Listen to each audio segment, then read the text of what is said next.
හරි අපි බලමු 10 ශ්‍රේණියේ ත්‍රිකෝණ අංග සාම්‍ය කියන පාඩම. ඒකෙදී මම ගන්නවා තල රූප කීපයක්. මෙන්න මේ ආකාරයෙන් තල රූප කීපයක් ගන්නවා.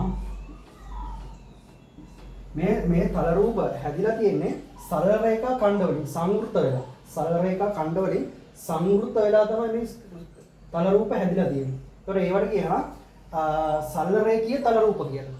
මේ වගේ ඒවට. ඊට පස්සේ අපි බලමු මෙහෙම හිතන්නකෝ. මම එක හා සමාන තල රූප දෙකක් ගන්නවා. මේ ආකාරයෙන් එක හා සමාන. මේ තල රූප දෙක එකිනෙක මත සමපාත කරන්න පුළුවන් නම් මේ දෙක මත මේක උස්සලා මෙතනින් තියන්න පුළුවන් නම් මේවට කියනවා අංග සම තල රූප කියලා කියනවා. මෙන්න මේ තල රූපේ ගත්තා. මේ දෙක ගත්තා. මේක මත තල රූප දෙක සමපාත කරන්න පුළුවන් නම් ඒවට කියනවා අංග සම තල රූප කියලා. ඊට පස්සේ මම ගන්නවා මේ ආකාරයෙන් ත්‍රිකෝණයක්. මේක ගත්තොත් එහෙම මේකේ අංග 6ක් තියෙනවා නේ. කෝණ 3යි පාද 3යි. දැන් ත්‍රිකෝණ අංග සම කරන්න ඕන නම් මේ අංග 6ම දැන් ත්‍රිකෝණ දෙකක් ගත්තොත් එහෙම මේ ආකාරයෙන් ත්‍රිකෝණ දෙකක් ගත්තොත් එහෙම මේ ත්‍රිකෝණ දෙක අංග සම කරන්න කියනවා නම් මේ අංග 6ම අංග සම කරන්න අවශ්‍ය නැහැ. අංග 3ක් හොඳම ප්‍රමාණවත්. අපි බලමු අවස්ථා 4ක් තියෙනවා. අපි 10 ශ්‍රේණියේදී සලකා බලනවා අවස්ථා 4ක්. පළවෙනි අවස්ථාව තමයි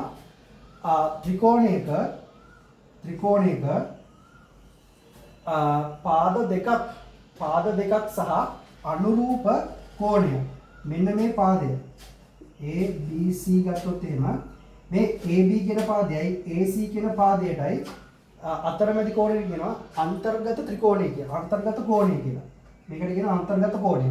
මේ කෝණය තවත් ත්‍රිකෝණයක පාද දෙකකට සහ කෝණයකට එනවා අන්තර්ගත කෝණයට සමාන නම් ඒකට කියනවා පාකෝපා අවස්ථාවයට ත්‍රිකෝණයේ අංග සාම්‍ය වෙනවා. පාදය කෝණය පාදය පාකෝපා අවස්ථාවේදී අංග සම වෙනවා. උදාහරණයක් ගත්තොත් එහෙම මෙන්න මේ වගේ මම ගන්නවා මේ වගේ ත්‍රිකෝණ තුනක්. ත්‍රිකෝණ දෙකක්.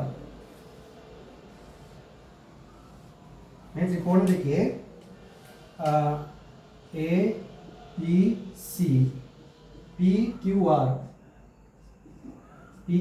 මේකේ මෙන්න මේ කෝණය මේ පාදයයි සමානයි කියලා ගන්නවා. මේ දෙකයි මේකයි. දැන් මේ කියනවා මේ ත්‍රිකෝණ දෙක අංග සම්මි කියලා පෙන්වන්න කියලා කියනවා. මම ඉස්සෙල්ලාම ගන්නවා ABC ත්‍රිකෝණය හා PQR ත්‍රිකෝණය වල BC පාදය සමානයි QR පාදයට. අනිත් එක තමයි AC පාදය සමානයි PR පාදයට. ඊට පස්සේ මේ කෝණය ගන්නවා BCA කෝණය සමානයි QRP කෝණය. එතකොට මේ තුන ගත්තොත් එහෙම මේක කියන්න පුළුවන් අපි ABC ත්‍රිකෝණය අංග සාම්‍ය කියලා ලකුණ තමයි මේ ආකාරය. මේ වගේ ඉරිකැලි තුන. අංග සාම්‍ය.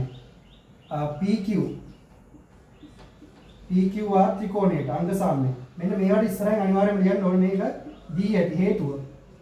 මේක දීලානේ තියෙන්නේ. මේක සමානයි කියලා මේකට දී ඇත.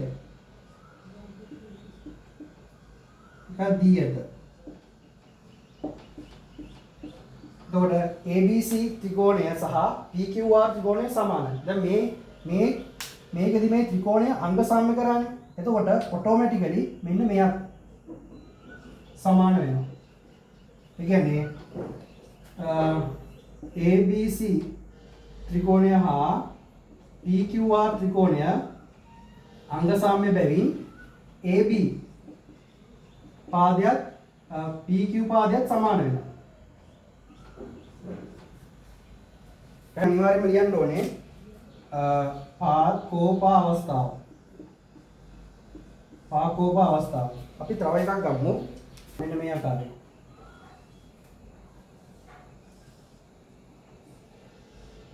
මෙන්න මේ ත්‍රිකෝණය. මේකේ A B C Q. මේකේ මෙන්න මෙයාට මෙයා මෙන්න මේ දෙක දීලා තියෙනවා. දැන් මේ ත්‍රිකෝණ දෙක අංග සම කරන්නයි ඕනේ. මම ඉස්සෙල්ලාම ලියනවා ABC ත්‍රිකෝණය හා ACQ ත්‍රිකෝණවල BC පාදය සමානයි CQ පාදයට. මේක D1. ඊට පස්සේ ඊළඟ එක BCA මේ කෝණය මේ BCA කෝණය සහ ACQ කෝණය ඒකත් D1. ඊපස්සේ ගන්නවා මෙන්න මේ පාදය. අනිවාර්යයෙන්ම තුනක් සමාන කරන්න බෑනේ. ඊපස්සේ ගන්නවා මෙන්න මේ පාදය. ත්‍රිකෝණයට පොදු AC සමානයි AC. AC සමානයි AC. ඊපස්සේ ඒක පොදු පාදය. එතකොට අපිට කියන්නේ M නිසා අනිවාර්යයෙන්ම M නිසා ABC ත්‍රිකෝණය අංග සාම්‍යයි ACQ ත්‍රිකෝණයට. මොකද්ද? පා අවස්ථාව. ඊපස්සේ මේක දැන් සමාන කරපු හින්දා ත්‍රිකෝණ දෙකේ අනුරූප අංග හා පාද සහ කෝණ සමාන වෙනවා.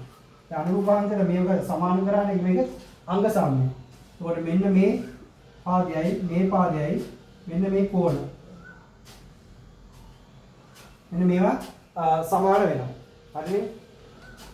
දෙවන අවස්ථාව ත්‍රිකෝණය මම ගන්නවා මෙහෙම ත්‍රිකෝණ දෙකක්. මේ ත්‍රිකෝණ දෙකේ ABC කියලා ගන්නවා. මේක PQR. මේ PQR එකේ මේක දෙවෙනි අවස්ථාව මේකේ කෝණ දෙකක් සහ පාදයක්. කෝණ දෙකක් සහ ත්‍රිකෝණයක කෝණ දෙකක් සහ පාදයක් තවත් ත්‍රිකෝණයක කෝණ දෙකක් සහ පාදයක් සමාන බව පෙන්වීම තමයි ඊළඟ එක. ඒකට කියනවා කෝකෝප අවස්ථාව. කෝප අවස්ථාව. තවයට මේ අංග සාම්‍ය වෙනවා. උදාහරණයක් අපි බලමු. අන් ත්‍රිකෝණයක් ආය අඳිනවා. මෙන්න මේ කෝණයයි මේ කෝණයයි මේවා දීලා තියෙනවා. මේක ABC මේක PQR. මේක කෝකෝප අවස්ථාවේ අංග සාම්‍ය කරන්න ඕනේ. මම ගන්නවා ABC ත්‍රිකෝණ හා PQR ත්‍රිකෝණ වල ACB කෝණය. ACB කෝණයක් හඳුන්වනවා මෙහෙම. කෝණය මක්කර ත්‍රිකෝණයක කෝණයක් හඳුන්වන ABC කියලා මෙන්න මේ සලකුණ දාන්න ඕනේ. දැන් මේකේ ACB සමානයි PQR. ඒක D1. අනිත් එක තමයි CBA කෝණය සමානයි QRP. ඒකත් D1. ඊළඟ එක AC සමානයි PQ වෙනවා. ඒකත් D1. ඒ තුල ලියන්න ඕනේ. ඒකත් D1. එතකොට මට මේ තුන සමාන කරපු හින්දා ABC ත්‍රිකෝණය හා මම ලියන්න පුළුවන් ABC ත්‍රිකෝණය අංග සාම්‍යයි PQR ත්‍රිකෝණයට. ඔබට හේතුව කෝකෝප අවස්ථාව. කෝකෝප ඊට පස්සේ ත්‍රිකෝණයේ අනුරූප අංග සමාන වෙනවා. ඊට පස්සේ මේක සමාන කරන්නේ ඒකින්ද මෙන්න මේක සමාන වෙනවා. මෙන්න මේවා අනෝව සමාන වෙනවා. මෙන්න මේ කෝණය මෙයා ත්‍රිකෝණ වල අනුරූප අංග. අපි තව උදාහරණයක් බලමු. මේ ආකාරයෙන්.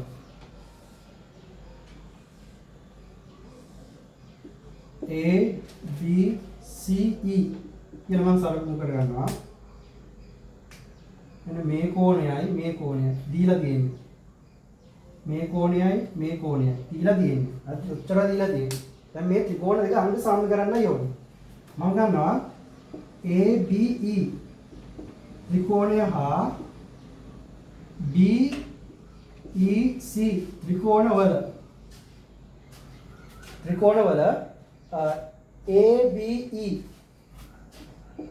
ABE කෝණය සහ EBC කෝණය දී ඇත. ඊළඟ එක තමයි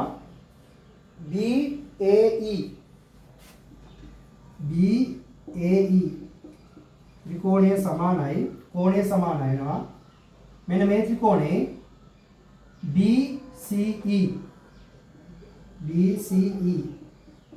කෝණයට ඒකත් දී ඇත. ඊපස්සේ BE කියලා කියන්නේ මෙන්න මේ ත්‍රිකෝණ දෙකේ පොදු පාදය. එම නිසා අනිවාර්යයෙන්ම ලියන්න. එම නිසා ABE ත්‍රිකෝණය අංග සාම්‍යයි BEC ත්‍රිකෝණයට. මොකද පා අවස්ථාව. ත්‍රිකෝණයේ අනුරූපාංග සමාන වෙන හින්දා මේ දෙක සමාන වෙනවා. මේවට මේවා සමාන වෙනවා. මේකට මේ කෝණයට මේ කෝණ මොකද දැන් අංග සම කරානේ ඒක අනුරූපාංග සමාන වෙනවා. මම ගන්නවා ත්‍රිකෝණ දෙක මේ ආකාරයෙන් ගන්නවා. මේ ත්‍රිකෝණ දෙකේ මෙන්න මේ කෝණයයි මෙන්න මේවා දීලා තියෙනවා. මේ ත්‍රිකෝණ දෙක අංග සාම්‍ය කරන්න කියනවා. ABC PQR මේ ත්‍රිකෝණ දෙක අංග සාම්‍ය කරන්න කියනවා. ඉස්සෙල්ලා මම කරන වැඩේ ABC ත්‍රිකෝණ හා PQR ත්‍රිකෝණවල AB පාදය සමානයි PQ පාදයට. දී ඇත. අනිත් එක BC පාදය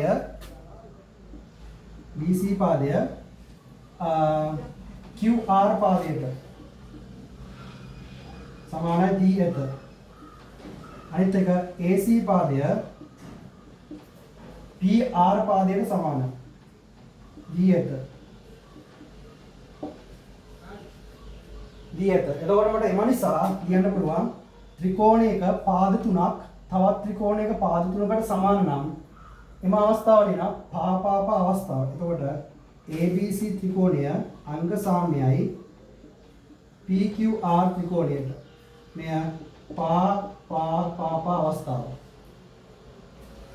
එම සමාන හින්දා ත්‍රිකෝණ වල අනුරූපාංග ත්‍රිකෝණයක් ගත්තොත් එම අනුරූපාංග 6ක් තියෙනවානේ. මේ 6 එතකොට මේව සමාන වෙනවා.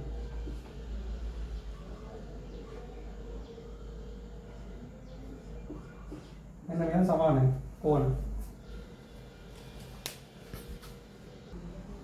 තව එකක් ගන්නවා මේ ආකාරය.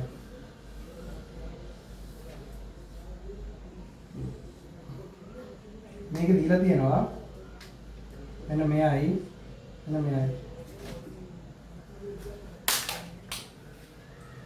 මේක සමාන කරන මේ ත්‍රිකෝණ දෙක අංග සාම්‍ය කරන්නේ ABC D ගන්නවා. අංගනවා ABC ත්‍රිකෝණය හා ACD ත්‍රිකෝණවල AB සමානයි BC වෙනවා. D ඇත. ඊළඟ එක BC සමානයි AD වෙනවා. D ඇත. AC කියලා කියන්නේ මේ ත්‍රිකෝණ දෙකේ පොදු පාදය. එම නිසා ABC ත්‍රිකෝණය අංග සාම්‍යයි ACD ත්‍රිකෝණයට. පා අවස්ථාව. එතකොට ත්‍රිකෝණයක අනුරූප අංග සමාන වෙනවා. මෙයාලා සමානයි. අනුරූප අංග සමාන වෙනවා. ඊළඟට ගන්න කර්ණපා අවස්ථාව. මම ගන්නවා ඍජුකෝණී ත්‍රිකෝණය. ඍජුකෝණී ත්‍රිකෝණය. ඊළඟට තවත් ගන්නවා ඍජුකෝණී ත්‍රිකෝණය. මෙන්න මේ ඍජුකෝණී ත්‍රිකෝණයේ කර්ණය සහ ඍජුකෝණී ත්‍රිකෝණයක කර්ණය සහ පාදයක් සහ තවත් ත්‍රිකෝණයක කර්ණය සහ පාදයක් සමාන වෙන අවස්ථාව අංග සමාන අවස්ථාව කර්ණපා අවස්ථාව කියලා ගන්නවා. මම උදාහරණයක් ගත්තොත් එහෙනම් මේකම ABC කියලා ගන්නවා මම. PQR මේකේ BC ABC ත්‍රිකෝණ හා PQR ත්‍රිකෝණවල BC සමානයි QR කර්ණය වෙනවා. ඒක දීයදනේ. දීයද කර්ණය. අනිත් එක AC සමානයි PR වෙනවා. දීයද. එම නිසා ABC ත්‍රිකෝණය අංග සාම්‍යයි PQR ත්‍රිකෝණයට. කර්ණපා අවස්ථාව. කර්ණපා. මෙහෙම දැන් සමාන කරන්නේ අංග සාම්‍ය කරලා ඒතකොට අනිත් වලත් අනුරූප පාද සමාන වෙනවා.